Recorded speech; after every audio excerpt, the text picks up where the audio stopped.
Hey folks, there are lots of good resources to help scientists like me become better communicators of our science.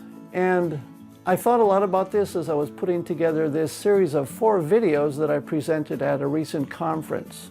And to help people at the conference and elsewhere to learn more about this, I put together a short document that lists several of my favorite resources that have inspired and helped me in my ongoing journey to become a better science communicator.